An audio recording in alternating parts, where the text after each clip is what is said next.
ദൈവത്തിൻ്റെ അതിപരിശുദ്ധമായ നാമം വാഴ്ത്തപ്പെടുമാറാകട്ടെ. വീണ്ടും ഒരു പ്രാവശ്യം കൂടെ നിങ്ങളോട് ദൈവത്തിൻ്റെ വചനം സംസാരിക്കുവാനായിട്ട് ലഭിച്ച അവസരത്തിനായി ദൈവത്തിനെ സ്തോത്രം ചെയ്യുന്നു. എന്നെ ശ്രദ്ധിച്ചുകൊണ്ടിരിക്കുന്ന എല്ലാ മാന്യ സഹോദരങ്ങൾക്കും യേശുവിൻ നാമത്തിലുള്ള സ്നേഹവന്ദനങ്ങൾ അറിയിക്കട്ടെ. ഇപ്രകാരം നിങ്ങളോട് ദൈവത്തിൻ്റെ വചനം പറയുവാനായി ലഭിക്കുന്ന അവസരം വലിയ ഭാഗ്യമായി കരുതുന്നു. അതിലുപരിയായി നിങ്ങളിലൂടെ ഞങ്ങളും അനുഗ്രഹിക്കപ്പെട്ടുകൊണ്ടിരിക്കുന്നു. ധാരാളം ആളുകൾ ഞങ്ങൾക്ക് വേണ്ടി പ്രാർത്ഥിക്കുകയാണ്. ഈ ശുശ്രൂഷയുടെ അനുഗ്രഹത്തിനായിട്ട് അനേക ദൈവമക്കൾ പ്രാർത്ഥിക്കുന്നതുകൊണ്ടാണ് ഈ ശുശ്രൂഷ മുമ്പോട്ട് പോകുവാനായിട്ട് ഇടയായിത്തീരുന്നത്. ഈ ഷാലോം ടൈം എന്ന പ്രോഗ്രാം ധാരാളം ആളുകൾക്ക് അനുഗ്രഹമായി തീരുന്നു. അതുപോലെ തന്നെ ദൈവത്തിൻ്റെ വചനം കേൾക്കുവാൻ ധാരാളം ആളുകൾ ഈ സമയം കാത്തിരുന്ന് കാണുകയും അതുപോലെ തന്നെ അത് കേൾക്കുകയും ചെയ്യുന്നു എന്നറിയുമ്പോൾ ഞങ്ങൾക്ക് വളരെ സന്തോഷമുണ്ട്. തുടർച്ചയായി ദൈവവചനം കേൾക്കുന്ന ധാരാളം ആളുകൾ 5-6 മാസങ്ങളായി ഒറ്റ ദിവസം പോലും മുടങ്ങാതെ കാണുകയും കേൾക്കുകയും ചെയ്യുന്ന ദൈവമക്കൾ, അവരെ ഓർത്ത ദൈവത്തിന് സ്തോത്രം ചെയ്യുന്നു. നിങ്ങൾ നൽകുന്ന എല്ലാ പ്രോത്സാഹനത്തിനും ഒരു പ്രാവശ്യം കൂടെ ഹൃദയംഗമായി നന്ദി അറിയിക്കട്ടെ. നമ്മൾ ഈ ദിവസങ്ങളിലായി ദൈവസഭ എന്നുള്ള വിഷയത്തിൽ ദൈവസഭയെ ആടുകളോട് സാദൃശ്യപ്പെടുത്തിയിരിക്കുന്നതിനെ കുറിച്ച് നമ്മൾ ചിന്തിച്ചു വരികയായിരുന്നു. ആടുകൾ വിവിധ സ്വഭാവങ്ങളെക്കുറിച്ച് നമ്മൾ ചിന്തിക്കുകയുണ്ടായി. നമ്മൾ കഴിഞ്ഞ പ്രാവശ്യം ചിന്തിച്ച് നിർത്തിയത് നിങ്ങൾക്കൊരു പക്ഷേ ഓർമ്മയുണ്ടായിരിക്കും. ആടുകൾ അതിന് നഷ്ടപ്പെട്ടു പോകാം. അങ്ങനെ നഷ്ടപ്പെട്ടു പോകുന്ന ആടുകൾ അതിനെ ഇടയൻ മടക്കിക്കൊണ്ടുവരുന്ന കാര്യങ്ങളെ സംബന്ധിച്ച് നമ്മൾ ചിന്തിക്കുകയായിരുന്നു. അടുത്തതായിട്ട് നമ്മൾ ആടുകളെ കുറിച്ച് ചിന്തിക്കുമ്പോൾ ശ്രദ്ധേയമായൊരു കാര്യം, ആടുകൾ സാധാരണയായിട്ട് പലപ്പോഴും കരയുന്ന ഒരു ജീവിയായിട്ട് നമുക്ക് കാണുവാൻ കഴിയുന്നു. ദൈവവചനത്തിലും നമുക്കത് വെളിപ്പെടുത്തി തന്നിരിക്കുന്നു. നമ്മൾ ശമൂവേൽ പ്രവാചകന്റെ 1-ാം പുസ്തകം 15-ാം അധ്യായത്തിലേക്ക് വരുമ്പോൾ ശമൂവേൽ പ്രവാചകൻ ശൗലിനോട് ചോദിക്കുന്ന ഒരു ചോദ്യത്തിനകത്ത് ഒരു വാക്യം നമുക്ക് കാണാൻ കഴിയുന്നു. ഞാൻ ഈ കേൾക്കുന്ന ആടുകളുടെ കരച്ചിൽ എവിടെ നിന്നാണ് എന്ന് ചോദിക്കുന്നുണ്ട്. അതൊരു 14-ാം വാക്യമാണ്. 1 ശമൂവേൽ 15-ാം അധ്യായത്തിന്റെ 14-ാം വാക്യത്തിൽ കൂടെ നമുക്കത് കാണുവാനായിട്ട് കഴിയുന്നു. അങ്ങനെയാണെങ്കിൽ ഒരു വിശ്വാസിയെ സംബന്ധിച്ചിടത്തോളം അവന് കരയുന്ന അല്ലെങ്കിൽ ആ ഒരു വിശ്വാസിക്ക് കരച്ചിൽ ഉണ്ടെങ്കിൽ അതൊരു വലിയ അനുഗ്രഹമായിട്ടാണ് ദൈവത്തിൻ്റെ വചനപ്രകാരം നമുക്ക് കാണുവാനായിട്ട് കഴിയുന്നത്. സന്ധ്യയെങ്കിൽ കരച്ചിലാണെങ്കിൽ ഉഷസ്സിൽ അഥവാ രാവിലെ സമയമാകുമ്പോൾ അവിടെ സന്തോഷത്തിൻ്റെ ആർപ്പിൻ്റെ ദിവസമായിരിക്കും, അഥവാ സന്തോഷത്തിൻ്റെ അനുഭവമായിരിക്കും എന്ന ദൈവത്തിൻ്റെ വചനം പറയുന്നു. നമുക്ക് ഈ ആടുകൾ എപ്പോഴാണ് കരയുന്നത്? ഒന്നാമതായിട്ട് നമ്മൾ ചിന്തിക്കുമ്പോൾ മനസ്സിലാകും, ഇടയനെ കാണാതെ ഇരുന്നാൽ ആടുകൾക്ക് കരച്ചിലുണ്ടാകും. ഇടയൻ കൂടെ ഇല്ലെങ്കിൽ എന്താണ് സംഭവിക്കുന്നത്? ഇടയൻ കൂടില്ലെങ്കിൽ സ്വാഭാവികമായിട്ടും അതിനൊരു ഭയം, ഒരു ഇൻസെക്യൂരിറ്റി ഫീലിംഗ് ഉണ്ടാകാൻ ഇടയായിത്തീരും. അങ്ങനെ ഉണ്ടാകുന്നതിൻ്റെ ഫലമായി ആ ആടുകൾ പലപ്പോഴും കരയുന്നത് കാണുവാനായിട്ട് കഴിയും. നമ്മളെ വിശ്വാസ ജീവിതത്തിൽ ഓർക്കേണ്ട ഒരു വലിയ വിഷയമാണത്. നമ്മളും ഇടയനെ കണ്ടില്ലെങ്കിൽ, ഇടയൻ്റെ സാന്നിധ്യമില്ലെങ്കിൽ നമുക്കൊരു കരച്ചിൽ ഉണ്ടാകേണ്ടത് ആവശ്യമാണ്. നമ്മൾ ഇടയനിൽ നിന്ന് ധാരാളം അകന്നാണ് ജീവിക്കുന്നതെങ്കിൽ എല്ലായ്പ്പോഴും അതിനുവേണ്ടി ഉള്ള ഒരു കരച്ചിൽ, അഥവാ ഇടയൻ്റെ സാന്നിധ്യത്തിനായിട്ട്, ഇടയൻ്റെ സാന്നിധ്യം അനുഭവിക്കുവാനായിട്ടുള്ള ഒരു കരച്ചിൽ ഏറ്റവും അത്യാവശ്യമാണ്.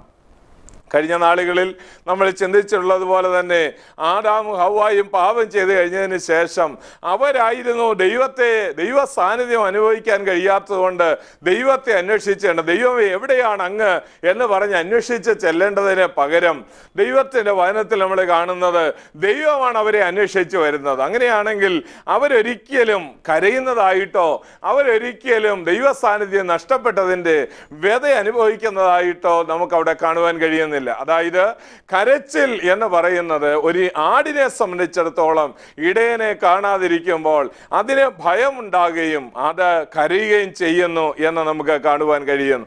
അങ്ങനെയാണെങ്കിൽ നമ്മൾ ഇങ്ങനെയുള്ള ആടുകൾ നഷ്ടപ്പെട്ടു പോകുമ്പോൾ ഒരു കരച്ചിൽ വളരെ നല്ലതാണ്. ഒരുപക്ഷെ ഇടയനും കരഞ്ഞു എന്ന് വരാം. കാരണം ആടുകളുടെ നഷ്ടം തൻ്റെയും ഒരു വലിയ നഷ്ടമാണ്. നമുക്കറിയാം കർത്താവ് യെരുശലേമിൽ കൂടെ, യെരുശലേം വളരെ ഭംഗിയായിരിക്കുന്ന കാലഘട്ടം, തന്നെ ഒരു രാജാവായി അതിനകത്തേക്ക് കഴുതക്കുട്ടിയുടെ പുറത്ത് രാജാവായി അവനെ കുറെ ആളുകൾ അംഗീകരിച്ച് അവൻ അതിനകത്തേക്ക് പ്രവേശിക്കുന്നതിന് തൊട്ട് മുൻപ് ആ ഒലിവുമലയുടെ ഇറങ്ങി വരുന്ന കർത്താവ് യെരുശലേം തൻ്റെ വളരെ മനോഹരമായി പണിത് കഴിപ്പിക്കപ്പെട്ടിരിക്കുന്ന ദേവാലയവും അതിനോടനുബന്ധിച്ചുള്ള എല്ലാ കാര്യങ്ങളും കാണുമ്പോൾ വളരെ സന്തോഷത്തോടെ ആമേൻ തനിക്ക് സന്തോഷിക്കാനുള്ള ഒരു വകയായിരുന്നു. എന്നാൽ കർത്താവ് അതിനെ നോക്കി കരയുകയാണ് ചെയ്തത്. നമ്മൾ ഓർക്കേണ്ടത്, പലപ്പോഴും ഇങ്ങനെയുള്ള കാര്യങ്ങൾ കാണുമ്പോൾ നമുക്ക് ഒരു കരച്ചിലാണ് ഉണ്ടാകേണ്ടത്. കാരണം അവിടെ എന്താണ് കർത്താവ് കരയാൻ കാരണം? ആ കർത്താവ് അവിടെ കരയുവാനായിട്ട് കാരണം അവിടെ വളരെ ഭൗതികമായ സ്ഥലത്തിൽ അതെല്ലാം വളരെ മനോഹരമായ കല്ലുകളാലും മനോഹരമായ പണികളാലും എല്ലാം അലങ്കരിച്ചിരിക്കുമ്പോൾ ആ പട്ടണം കാണുന്ന ഏതൊരാൾക്ക് സന്തോഷമാണ് വരേണ്ടത്. ആ പട്ടണത്തിലെ ദീപങ്ങളും അതിൻ്റെ മനോഹാരിതയും കാണുമ്പോൾ വളരെ സന്തോഷമാണ് എല്ലാവർക്കും ഉണ്ടാകേണ്ടത്. എന്നാൽ കർത്താവിടെ കരഞ്ഞതായിട്ട് വായിക്കുന്നു, ഹേ യെരുശലേമേ യെരുശലേമേ, കോഴി തൻ്റെ ചിറകിൻ്റെ മറവിൽ നിന്നെ ചേർക്കും പോലെ നിന്നെ ചേർക്കുവാൻ എത്ര വട്ടം എനിക്ക് മനസ്സായി, നിങ്ങൾക്കോ മനസ്സായില്ല എന്ന ദൈവത്തിന്റെ വചനം പറയും. നിങ്ങൾക്കോ മനസ്സായില്ല. ദൈവത്തിന്റെ വചനം വളരെ വ്യക്തമായി നമ്മളെ ഓർമ്മിപ്പിക്കുന്നു. കർത്താവ് പറയുന്നു, ഹല്ലേലൂയ, കോരഹിനെ നിനക്ക് ഹാ കഷ്ടം, ബത്സേദേ നിനക്ക് ഹാ കഷ്ടം. നിന്നിൽ നടന്ന വീര്യപ്രവർത്തികൾ സോരിലും സീദോനിലും നടന്നിരുന്നുവെങ്കിൽ അവർ പണ്ട് തന്നെ രട്ടിലും വെണ്ണീരിലും ഇരുന്ന് മാനസാന്തരപ്പെടുമായിരുന്നു എന്ന് കർത്താവ് പറയുകയുണ്ടായി. അപ്പോൾ ഇങ്ങനെയുള്ള ദൈവ സാന്നിധ്യം നഷ്ടപ്പെട്ട സ്ഥലങ്ങൾ കാണുമ്പോൾ നമുക്ക് കരച്ചിൽ വരേണ്ടത് ആവശ്യമാണ്. ദേവാലയത്തിലെ ദൈവ സാന്നിധ്യം നഷ്ടപ്പെട്ടു പോയത് കാണുമ്പോൾ കരയേണ്ടതാണ് യഥാർത്ഥത്തിൽ. നമ്മൾ എസ്കേൽ പ്രവചനം 8-ാം അധ്യായത്തിലേക്ക് വരുമ്പോൾ ദൈവമഹത്വം പൊയ്പോയതായിട്ട് കാണാൻ കഴിയുന്നു. ദൈവമഹത്വം അവിടെ നിന്ന് ഇറങ്ങുകയാണ്. ദൈവമഹത്വം അവിടെ നിന്ന്, ദൈവ സാന്നിധ്യം അവിടെ നിന്ന് കെരൂബുകളുടെ പുറത്ത് അടുത്ത് നിന്ന്, അഥവാ ആ കൃപാസനത്തിന്റെ മുകളിൽ നിന്ന് പൊങ്ങി പോകുന്നതായിട്ട് നമുക്ക് കാണുവാൻ കഴിയുന്നു. എന്താണ് കാരണം? അവിടെ വെച്ച് ആ ദേവാലയത്തിന്റെ ഭിത്തികളിൽ ഓരോ ഓരോ നികൃഷ്ടമായ അറുക്കത്തക്ക ജീവികളുടെ ആ രൂപങ്ങളെല്ലാം അവിടെ വരച്ചു വെച്ചിരിക്കുന്നു. അത് മാത്രമല്ല, അവിടെ അതിനകത്ത് അറയിൽ മന്ത്രവാദങ്ങൾ നടക്കുന്നു. അതിനകത്ത് സൂര്യ നമസ്കാരം നടക്കുന്നു. ദേവാലയത്തിനകത്ത് 25 പുരുഷന്മാർ സൂര്യന് നേരെ നിന്നുകൊണ്ട്, ദേവാലയത്തിന് നേരെ മുതുക് തിരിഞ്ഞു നിന്നുകൊണ്ട് അവർ സൂര്യ നമസ്കാരം ചെയ്യുകയായിരുന്നു എന്ന് നമുക്ക് വായിക്കുവാനായിട്ട് കഴിയുന്നു. ഇങ്ങനെയുള്ള മ്ലേച്ഛതകൾ നടക്കുമ്പോൾ ദൈവ സാന്നിധ്യം അവിടെ നിന്ന് നഷ്ടപ്പെട്ടു പോകാനിടയായിത്തീരുന്നു. പ്രിയമുള്ളവരെ, അങ്ങനെയുള്ള ദൈവ സാന്നിധ്യം നഷ്ടപ്പെട്ട സ്ഥലങ്ങളെ കാണുമ്പോൾ, അങ്ങനെയുള്ള വ്യക്തികളെ കാണുമ്പോൾ യഥാർത്ഥത്തിൽ അവർ കൂട്ടമായിട്ട് ദൈവത്തോട് കരച്ചിലും നിലവിളിയുമാണ് ഉയർത്തേണ്ടത്. അങ്ങനെയാണെങ്കിൽ ആടുകൾ ഇവിടെ ഇതാ കരയുന്നതായിട്ട് നമുക്ക് കാണുവാനായിട്ട് കഴിയുന്നു. ദൈവത്തിന് സ്തോത്രം. മാത്രമല്ല, ആടുകൾ രണ്ടാമതായിട്ട് എപ്പോഴാണ് കരയുന്നത്? വളരെ സിമ്പിളായിട്ട് നമ്മൾ ചിന്തിച്ചാൽ അറിയാം. കൂട്ടത്തിൽ നടക്കുന്ന ഒരു പറ്റമായി നടക്കുന്ന ആടുകൾ ഒറ്റപ്പെട്ടു പോയാൽ അതിനൊരു കരച്ചിൽ വരും. അങ്ങനെ ഒറ്റപ്പെടുന്ന ആടുകളെ സംബന്ധിച്ചിടത്തോളം അതിനൊരു ഫെലോഷിപ്പ് ഇല്ലാത്തതുകൊണ്ട്, അതിന് കൂട്ടുകാരും ഇല്ലാത്തത് കൊണ്ട്, ഏകാന്തമായ സ്ഥലമായി പോയാൽ, ഏകാന്തതയിലായിപ്പോയാൽ ഇടയൻ കൂടില്ല എന്ന് മാത്രമല്ല, അതിൻ്റെ സഹപാഠികൾ അല്ലെങ്കിൽ അതിൻ്റെ കൂടെയുള്ള ആടുകൾ ഇല്ലാതെ വരുമ്പോൾ ആ ആടുകൾ വളരെയധികം ഉച്ചത്തിൽ കരയാൻ തുടങ്ങും. പ്രിയമുള്ളവരെ, നമുക്ക് ദൈവത്തോടുള്ള ഒരു ഫെലോഷിപ്പ് മാത്രമല്ല, ഇടയനോടുള്ള സ്നേഹം മാത്രമല്ല, പിന്നെയോ ദൈവമക്കളുമായിട്ടുള്ള ഒരു കൂട്ടായ്മ. ആ കൂട്ടായ്മ ഇല്ലാതെ നമുക്ക് ജീവിക്കാൻ കഴിയുമോ? അങ്ങനെ കൂട്ടായ്മ നഷ്ടപ്പെടുമ്പോൾ നമുക്ക് ഒരു കരച്ചിലുള്ളിൽ ഉണ്ടാകാറുണ്ടോ? ദൈവത്തിന്റെ വചനം പറയുന്നു, നന്മ ചെയ്യുവാനും കൂട്ടായ്മ കാണിപ്പാനും മറക്കരുത്. ഈ വക യാഗത്തിലല്ലോ ദൈവം പ്രസാദിക്കുന്നത്. കൂട്ടായ്മ കാണിക്കണം പ്രിയമുള്ളവരെ. അങ്ങോട്ടും ഇങ്ങോട്ടുമുള്ള ഒരു കൂട്ടായ്മ. നമുക്ക് റിലേഷൻഷിപ്പും അതുപോലെ തന്നെ ഫെലോഷിപ്പും ഉണ്ട്. എല്ലാവരുമായിട്ട് നമുക്ക് ഫെലോഷിപ്പ് കിട്ടിയെന്ന് വരികയില്ല, ആത്മാവിൽ എല്ലാവരുമായി നമുക്ക് ആ ഐക്യത ലഭ്യമായെന്ന് വരികയില്ല. എന്നാൽ റിലേഷൻഷിപ്പ് കീപ്പ് ചെയ്യാനായിട്ട് കഴിയും. എന്നാൽ ഇവിടെ നമുക്ക് ആ കൂട്ടായ്മ നഷ്ടപ്പെട്ടു പോയി കഴിയുമ്പോൾ ആടുകൾ കിടന്നുകൊണ്ട് കരയാനായിട്ട് തുടങ്ങും. ആടുകൾ ഇടയനെ കണ്ടില്ലെങ്കിൽ അതിന് ഭയമുണ്ടായി അത് കരയാൻ തുടങ്ങുമെന്ന് ഞാൻ പറഞ്ഞു. രണ്ടാമതായിട്ട് ചുറ്റുപാടും ആരുമില്ലാതിരിക്കുമ്പോൾ അവര് കരയാനായിട്ട് തുടങ്ങും. ആടുകൾക്ക് കരച്ചിലടക്കാൻ കഴിയില്ല, കാരണം അതൊരു ഏകാന്തമായ ഒറ്റപ്പെട്ട അവസ്ഥയിലായിരിക്കുന്നു. ദൈവത്തിന്റെ മക്കളെ, നിങ്ങൾ ആ ഫെലോഷിപ്പ് നഷ്ടമാക്കി വീട്ടിലിരുന്നാൽ ഒരിക്കലും അതൊരു ദൈവിക പദ്ധതിയല്ല. നിങ്ങളെ യഥാസ്ഥാനപ്പെടുത്തുവാൻ ദൈവത്തിന് പദ്ധതി ഉള്ളത് കൊണ്ടാണ് ഈ ശബ്ദം ഇപ്പോൾ നിങ്ങളെ കേൾപ്പിക്കുന്നത്. നിങ്ങൾ കൂട്ടായ്മയ്ക്ക് പോകണ്ട എന്ന് സാത്താൻ നിരന്തരം നിങ്ങളുടെ ചെവിയിൽ മന്ത്രിക്കുമ്പോഴും നിങ്ങളൊരു തീരുമാനം ദൈവത്തിന് എടുക്കണം. ദൈവം തന്നിരിക്കുന്ന ആ ഫെലോഷിപ്പ്, ദൈവം തന്നിരിക്കുന്ന ആ കൂട്ടായ്മ, ദൈവം തന്നിരിക്കുന്ന ആ സഭ, ദൈവം തന്നിരിക്കുന്ന ദൈവമക്കളുമായിട്ടുള്ള ആ ഒരു വലിയ ബന്ധം, ദൈവമക്കളും തമ്മിൽ കൂടുമ്പോൾ വരുന്ന വലിയ സന്തോഷം, അത് അനുഭവിക്കത്തക്കവണ്ണം നിങ്ങളെക്കുറിച്ച് ദൈവത്തിന് പദ്ധതിയുണ്ട്.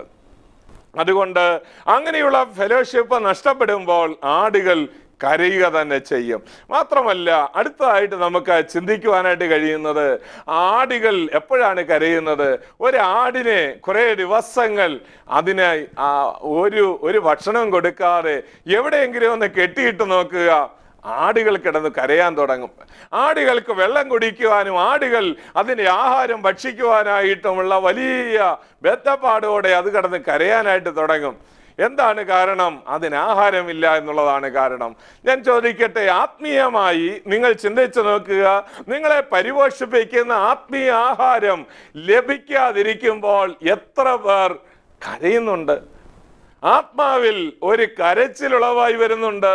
ദൈവത്തോട് നിലവിളിച്ച് കരയാറുണ്ട്, ദൈവമേ എനിക്ക് ആത്മാവിൽ വേണ്ട വിധത്തിലുള്ള പോഷണങ്ങൾ ലഭിക്കുന്നില്ല, ദൈവത്തിന്റെ വചനമാകുന്ന ആ പച്ചിലകൾ എനിക്ക് ലഭിക്കുന്നില്ല. സങ്കീർത്തനക്കാരനായ ദാവീദ് പറയുകയാണ്, പച്ചയായ പുൽപ്പുറങ്ങളിൽ അവൻ എന്നെ കിടത്തുന്നു. കഴിഞ്ഞ ദിവസങ്ങൾ നമ്മൾ ചിന്തിച്ചതിന് തുടർച്ചയായി ഞാൻ പറയട്ടെ, പച്ചയായ പുൽപ്പുറങ്ങളിൽ അത് കിടക്കുവാൻ എന്താണ് കാരണം? പച്ചയായ പുൽപ്പുറങ്ങളിൽ അത് നല്ലതുപോലെ ഭക്ഷിച്ചതിന് ശേഷമാണ് അവിടെ അത് കിടന്ന് വിശ്രമിക്കുവാൻ കഴിയുന്നത്. ഇതുപോലെ ആത്മാവിന്റെ ഒരു പച്ചിലകളും കഴിക്കാതെ, വചനം ഒരു ദിവസത്തിൽ ഒരു വാക്യം പോലും വായിക്കാതെ, ഒരു വാക്യം പോലും ധ്യാനിക്കാതെ, ഒരു വാക്ക് പ്രാർത്ഥിക്കാതെ നിങ്ങൾക്ക് എങ്ങനെയാണ് ആത്മീയ ജീവിതത്തിൽ മുന്നോട്ട് പോകാൻ കഴിയുന്നത്? ഒരിക്കലും സാധ്യമല്ല പ്രിയമുള്ളവരെ. നിങ്ങളുടെ ആത്മാവിൽ അത് ലഭ്യമായില്ലെങ്കിൽ നിങ്ങൾ ആവശ്യത്തിൽ കരയേണ്ടതായിട്ടിരിക്കുന്നു. നിങ്ങൾ ആഹാരമില്ലാതെ ഇങ്ങനെ അവസാനിക്കുവാൻ ദൈവത്തിന് ആഗ്രഹമില്ല. പിന്നെയോ ദൈവത്തിന് വലിയ ആഗ്രഹമുണ്ട്. ദൈവം നിങ്ങളെ നല്ല പച്ചയായ പുൽപ്പുറങ്ങളിലേക്ക്, ആ മേച്ചിലുകളിലേക്ക് നടത്തണമെന്ന് ദൈവത്തിന് ആഗ്രഹമുണ്ട്. പലരും ആത്മീയമായി വളരണമെന്ന് വളരെ ആഗ്രഹമുണ്ടെങ്കിലും അത് സാധിക്കുന്നില്ല. എന്താ കാരണം? ദൈവവചനം കേൾക്കുന്നില്ല, ദൈവവചനം പറയുന്നത് കേൾക്കുവാൻ താല്പര്യമില്ല, ദൈവവചനം പറയുന്ന ആ സഭകളിൽ ചെന്നിരിക്കുവാൻ താല്പര്യമില്ല, ദൈവവചനം പഠിപ്പിക്കുന്ന സ്ഥലത്ത് ചെന്നിരുന്നു കൊണ്ട് ദൈവത്തെ സംസാരിക്കണമെന്നുള്ള ആഗ്രഹത്തോടെ പഠിക്കുവാൻ താല്പര്യമില്ല. ഇങ്ങനെയൊക്കെയുള്ള ഒരു അവസ്ഥയിൽ നിങ്ങളുടെ ആത്മീയ ജീവിതം മുരടിച്ചു പോകാനിടയായിത്തീരും. അതുകൊണ്ട് ഈ നാളുകളിൽ ദൈവത്തോട് ഉള്ള തുറന്ന് കരയുക, ദൈവമേ എനിക്ക് പച്ചിലകൾ വേണം, എനിക്ക് ധാരാളം ആത്മീയ പോഷണം വേണം. അതിനുവേണ്ടി ഉപവസിക്കാൻ കഴിയുമോ? അതിനുവേണ്ടി പ്രാർത്ഥിക്കാൻ കഴിയുമോ? അതിനുവേണ്ടി ദൈവത്തോട് കരയാൻ കഴിയുമോ?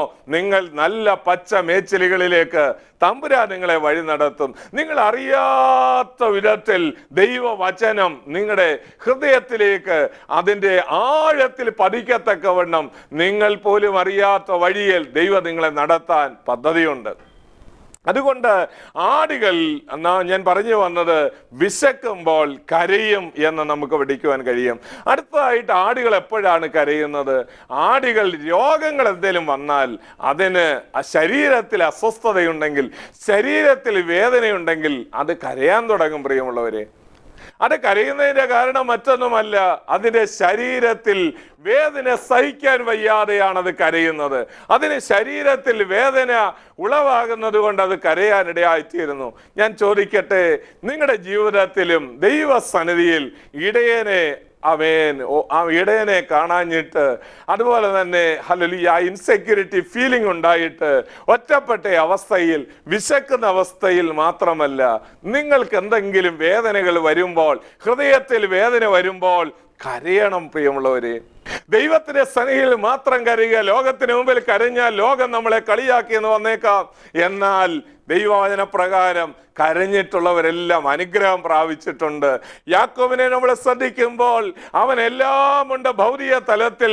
അവനെല്ലാം ഉണ്ട്. 2 ഭാര്യമാർ, അവരുടെ കുഞ്ഞുങ്ങൾ, അവരുടെ വെപ്പാട്ടികൾ, അവരുടെ ജോലിക്കാർ, വലിയ ആട്ടിൻകൂട്ടം, വലിയ ദാസന്മാർ, അവരുടെ മൃഗങ്ങൾ, അതുപോലെ തന്നെ അവന് ധാരാളം സമ്പത്തുകൾ, ധാരാളം തൻ്റെ കയ്യിൽ ആഭരണങ്ങൾ, രത്നങ്ങൾ എല്ലാം ഉള്ളപ്പോൾ അവൻ അവിടെ കിടന്നുകൊണ്ട് കരയുകയാണ്. അവിടെ കിടന്നുകൊണ്ട് കരയുന്നു. തനിക്കുള്ളതെല്ലാം അക്കരെ കടത്തിയ ശേഷം അവൻ യാബോക്കിന്റെ തീരത്ത് കിടന്ന് കരയുകയാണ്. എന്തിനു വേണ്ടിയുള്ള കരച്ചിൽ? തൻ്റെ അകത്തുള്ള രോഗം, തൻ്റെ അകത്ത് 20 വർഷക്കാലമായി രൂപപ്പെട്ടു വന്നിരിക്കുന്ന ദൈവ സാന്നിധ്യം നഷ്ടപ്പെട്ടുള്ള ഒരു ജീവിതത്തിലുള്ള ഒരു കരച്ചിൽ. തനിക്ക് ആത്മീയമായി അകത്ത് രോഗമുണ്ടെന്ന് താൻ മനസ്സിലാക്കിയിരുന്നു. നിങ്ങളും ഭൗതിക തലത്തിൽ വല്ലതുമൊക്കെ ദൈവം തന്നപ്പോൾ നിങ്ങൾ വിചാരിക്കരുത് ആത്മാവിൽ രോഗമില്ല, ആത്മാവിൽ ഞാൻ വലിയ ധൈര്യശാലിയാണ്, ആത്മാവിൽ വലിയ ശക്തിമാനാണെന്ന് വിചാരിച്ച് നടക്കരുത്.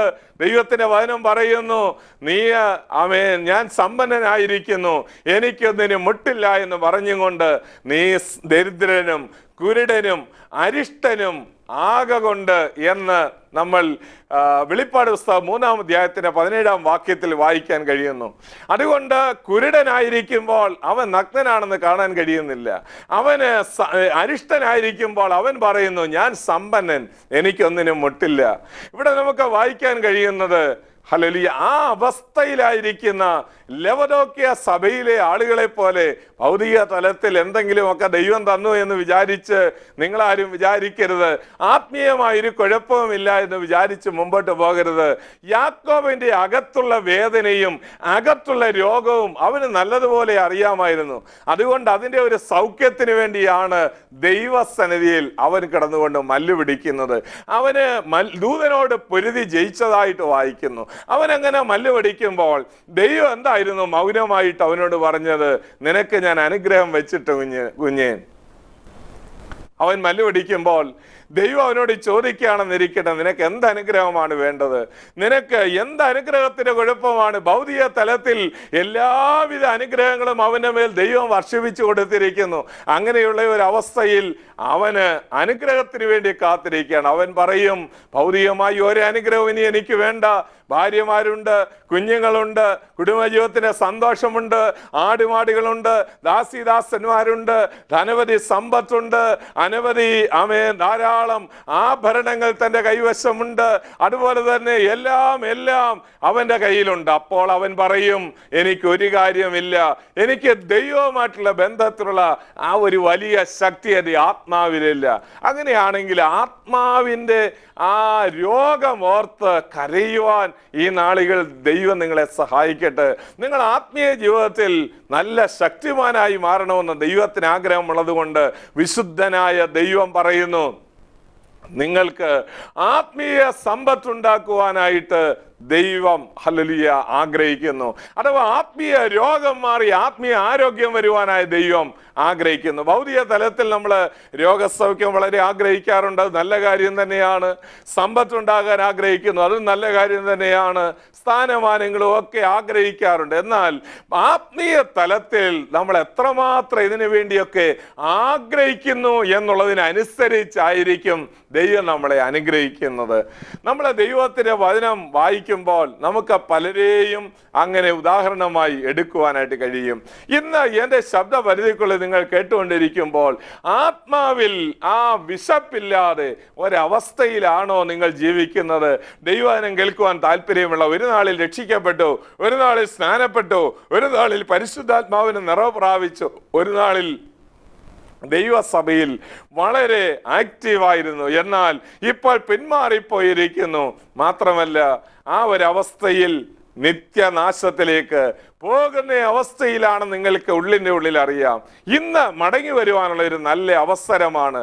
ദൈവാത്മാവ് നിങ്ങളോട് സംസാരിച്ചെങ്കിൽ ദൈവത്തോട് നിങ്ങൾ നന്ദി പറയണം. ദൈവമേ, ഞാൻ കരയാൻ തയ്യാറാണ്. ആടുകൾ കരയുന്നത് പോലെ കരയുവാൻ തയ്യാറാണ്. അങ്ങയുടെ സാന്നിധ്യം നഷ്ടപ്പെട്ടു പോയാൽ ഞാൻ കരയാൻ തയ്യാറാണ്. അങ്ങില്ലാത്തൊരു ജീവിതം എനിക്ക് വേണ്ട എന്ന് നമുക്ക് ദൈവത്തോട് പറയാം. അങ്ങില്ലാത്ത ഒരു സ്ഥലവും എനിക്ക് വേണ്ട. അങ്ങൻ്റെ കൂടെ ജോലി സ്ഥലത്ത് വരണം, അങ്ങൻ്റെ കൂടെ അടുക്കളയിൽ വരണം, അങ്ങൻ്റെ കൂടെ എൻ്റെ എല്ലാ ജീവിതത്തിൻ്റെ മേഖലകളിലും വരണം, അങ്ങൻ്റെ സഭയിൽ വരുമാറാകണം, അങ്ങൻ്റെ കുടുംബജീവിതത്തിൽ വരുമാറാകണം, അങ്ങനെ കുഞ്ഞുങ്ങളോടുകൂടെ ഇരിക്കുമാറാകണം. രാജാതി രാജാവായി കർത്താതി കർത്താവായി അവിടുന്ന് എൻ്റെ ഭവനത്തിൽ രാജാവായി വാഴുമാറാകണം. എൻ്റെ കർത്തൃത്വം നിന്റെ കരങ്ങളിലോട്ട് ഏൽപ്പിക്കുന്നു എന്ന് പറയാൻ ആഗ്രഹിച്ചാൽ നിശ്ചയമായും ദൈവം നിങ്ങളെ സഹായിക്കും. ദൈവസാന്നിധ്യം നഷ്ടപ്പെട്ടു പോയെങ്കിൽ കരയാൻ നമുക്ക് തയ്യാറാകാം. മാത്രമല്ല, നമ്മൾ ഏകാന്തത അനുഭവിച്ചാൽ, ആ ഫെലോഷിപ്പ് നഷ്ടമായാൽ നമുക്ക് കരയാൻ തയ്യാറാകാം. പ്രിയമുള്ളവരെ, നമുക്കറിയാം, പല ബന്ധങ്ങളും ആത്മാവിൽ ഉലഞ്ഞ് വേർപെട്ടു പോകുമ്പോൾ നമ്മുടെ ആത്മാവിൽ എന്തൊരു വലിയ വേദനയാണ് ഉണ്ടാക്കുന്നത്. അത് വലിയ പറഞ്ഞറിയിക്കാൻ കഴിയാത്തൊരു വേദനയാണ്. നമ്മൾ സ്നേഹിക്കുന്ന ഒരു സഹോദരനോ സഹോദരിയോ പുറംതിരിഞ്ഞ് നടന്നു പോയി കഴിഞ്ഞാൽ ഉണ്ടാകുന്നത്. ആ ഒരു വേദന അവർ പോകട്ടെ എന്ന് വിചാരിക്കുകയല്ല, വീണ്ടും നമ്മൾ ആവോളം ആ ഫെലോഷിപ്പ് വരുത്താനായി നമുക്ക് പരിശ്രമിക്കാം. ദൈവത്തിന്റെ വചനം പറയുന്നു, അങ്ങനെ നിങ്ങൾ ചെയ്യുകയാണെങ്കിൽ നിങ്ങളുടെ സഭായോഗങ്ങളെ മുടക്കാതെ ഉപേക്ഷയായി വിചാരിക്കാതെ എന്ന് ദൈവത്തിന്റെ വചനം പറയുന്നു. അതുകൊണ്ട് നമുക്ക് സഭായോഗങ്ങളെ മുടക്കാതിരിക്കാം. നമുക്ക് ആത്മീയമായി മുന്നേറുവാനായിട്ട് നമുക്ക് ദൈവത്തോട് പ്രാർത്ഥിക്കാൻ കരയാം. മാത്രമല്ല, നമുക്ക് ആത്മീയ വിശപ്പുള്ളവരായി മാറാം. ആത്മീയ വിശപ്പുള്ളവരായി മാറിയാൽ ആത്മാവിൽ നമുക്ക് ദൈവം വചനം വെളിപ്പെടുത്തി തരും. ഞാൻ പറയുന്ന വചനങ്ങൾ അനേക ദൈവദാസന്മാരിൽ കൂടെ കേൾക്കുന്ന വചനങ്ങൾ മാത്രമല്ല, നിങ്ങളുടെ അന്തരാത്മാവിലേക്ക് ദൈവം ചില സത്യങ്ങൾ വെളിപ്പെടുത്തി തരും. ദൈവാത്മാവ് ഈ നാളുകളിൽ അതിനായി നിങ്ങളെ ഓരോരുത്തരെയും സഹായിക്കട്ടെ. ആത്മാവിൽ ആ വിശപ്പോടുകൂടെ കരയുവാനായിട്ട് കഴിയണം. ദൈവമേ, എനിക്ക് വചനം നൽകണമേ എന്ന് പറഞ്ഞ് പ്രാർത്ഥിക്കണം. നിരന്തരമായി ഏതെങ്കിലും ഒരു സ്ഥലത്തിരുന്നു കൊണ്ട് നിങ്ങൾ വചനം വായിച്ചാൽ നിങ്ങൾക്ക് ചിലപ്പോൾ ഒന്നും മനസ്സിലായില്ലെന്ന് വരാം. എന്നാൽ പലപ്പോഴും ദൈവസനയിൽ കവിണ്ണു വീണ് കർത്താവേ അവിടെ തന്നെ സഹായിക്കണമേ എന്ന് പ്രാർത്ഥിച്ച് ദൈവസനയിൽ കവിണ്ണു കിടന്നതിന്റെ ഫലമായിട്ടാണ് പലപ്പോഴും ദൈവവചനത്തിലെ പല കാര്യങ്ങൾ തമ്പുരാൻ എന്നെ പഠിപ്പിക്കുകയുണ്ടായത്. അങ്ങനെ കരഞ്ഞാൽ, ഉപവസിച്ചാൽ, പ്രാർത്ഥിച്ചാൽ ധാരാളം ആളുകൾക്ക് കൊടുക്കത്തക്കവണ്ണം നിങ്ങളെ വചനം കൊണ്ട് സമ്പന്നരാക്കി മാറ്റുവാൻ ദൈവം മതിയാ ദൈവമാണ്. അതുകൊണ്ട് ഈ നാളുകളിൽ നമുക്ക് ദൈവത്തോട് പ്രാർത്ഥിക്കാം. ദൈവമേ, എനിക്ക് ആത്മാവിലുള്ള വിശപ്പ് വർദ്ധിപ്പിച്ചു തരണം. ഇല്ലെങ്കിൽ വിശപ്പ് വന്നിട്ട് എനിക്കൊരു കരച്ചിൽ വേണം. ദൈവത്തെ അന്വേഷിച്ച് ദൈവവചനത്തിൽ അന്വേഷിക്കുന്ന ഒരു പതിവ് എനിക്ക് വേണം. അതിനായി നീ എന്നെ സഹായിക്കണമേ എന്ന് പ്രാർത്ഥിക്കാം. മാത്രമല്ല, എൻ്റെ ആത്മാവിൽ ഒരു രോഗം വന്നിരിക്കുന്ന അവസ്ഥയിലാണ് ഞാൻ. എനിക്ക് ആഹാരം വേണ്ടാത്ത ഒരു അവസ്ഥയിൽ മാരകമായ ആത്മാവിന്റെ രോഗം. അതുകൊണ്ട് ചിലതൊക്കെ കത്രിച്ച് കളയേണ്ടതായിട്ടുണ്ട്, ചിലതിനൊക്കെ മേജർ സർജറി നടത്തുന്നതായിട്ടുണ്ട്. കർത്താവേ, അതെല്ലാം അവിടുന്ന് ചെയ്യണമേ. നമുക്ക് ദൈവത്തോടെ പ്രാർത്ഥിക്കാം. ദൈവം അത് ചെയ്യും. ഈ നാളുകളിൽ ദൈവം അത് ചെയ്യുമെന്ന് നിങ്ങൾ പരിപൂർണമായി വിശ്വസിച്ചാൽ നിങ്ങളെ വിശ്വാസത്തിൽ സമ്പന്നരാക്കി മാറ്റുവാൻ, ആത്മാവിൽ സമ്പന്നരാക്കി മാറ്റുവാൻ, ആത്മാവിൽ വലിയ അധികാരിയാക്കി മാറ്റുവാൻ, ആത്മാവിൽ വലിയ വരമുള്ള വ്യക്തിയാക്കി മാറ്റുവാൻ ദൈവം നിങ്ങളെ കുറിച്ച് ആഗ്രഹിക്കുന്നു. അതുകൊണ്ട് പരിശുദ്ധാത്മാവ് വെറുതെ അല്ല ഈ ശബ്ദം നിങ്ങളെ കേൾപ്പിച്ചത്. ദൈവത്തിന് നിങ്ങളെ തന്നെ സമർപ്പിക്കുമോ? നിങ്ങൾക്കായിട്ട് ഞങ്ങൾ പ്രാർത്ഥിക്കാം. ദൈവത്തിന്റെ വചനം പറയുന്നു, ഹല്ലേലൂയ, എൻ്റെ നാമം വിളിക്കപ്പെട്ടിരിക്കുന്ന എൻ്റെ ജനം തങ്ങളെ തന്നെ താഴ്ത്തി പ്രാർത്ഥിച്ചാൽ, അവരുടെ ദുർമാർഗങ്ങളെ വിട്ടുതിരിഞ്ഞാൽ അവരുടെ ദേശത്തിന് സൗഖ്യം കൊടുക്കുമെന്നാണ്. അങ്ങനെയാണെങ്കിൽ സൗഖ്യം കൊടുക്കുന്ന അവിടുത്തെ മാറ്റമില്ലാത്ത വചനം ഈ നാളുകളിൽ നിങ്ങളെ സഹായിക്കട്ടെ എന്ന് ഞാൻ പ്രാർത്ഥിക്കുന്നു. ശക്തനായവൻ വലിയ കാര്യങ്ങൾ നിങ്ങളുടെ ജീവിതത്തിൽ ചെയ്തെടുക്കും. അതിന് ദൈവാത്മാവ് നിങ്ങളെ സഹായിക്കട്ടെ എന്ന് പ്രാർത്ഥിച്ചുകൊണ്ട് ഞാൻ എൻ്റെ വാക്കുകൾ ചുരുക്കുന്നു. അടുത്ത പ്രാവശ്യം വീണ്ടും നമുക്ക് കാണാം. കർത്താവിൻ്റെ വാഴ്വുകളും അനുഗ്രഹങ്ങളും നിങ്ങളുടെ ഭവനത്തിന്മേൽ വാഴുമാറാകട്ടെ.